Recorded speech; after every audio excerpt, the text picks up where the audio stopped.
neticesinde ufak bir basın açıklaması yapacağız.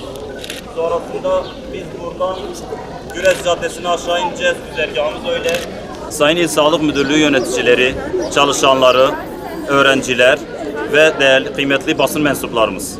Bugün biz burada Siirt İl Sağlık Müdürlüğü Halk Sağlığı Hizmetleri Başkanlığı Bulaşıcı Olmayan Hastalıklar Koordinasyonu'nda 10 Mayıs Dünya Hareket Et Günü dolayısıyla toplandık.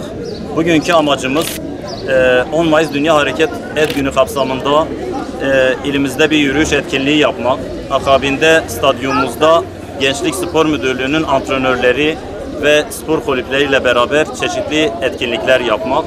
Amacımız ilimizde insanları harekete sevk etmek, onları farkındalık yaratmak, insanların evde oturmak yerine, asansör kullanmak yerine, araba kullanmak yerine sürekli hareket edip sağlıklı bir yaşam sürmeleri amacımız.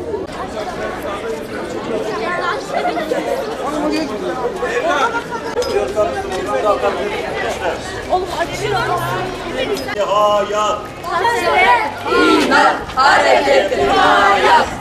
Kansere inan, harekete hayat. Kansere inan, harekete hayat. Sağlığa sahip çık, Siirt sağlığına sahip çık.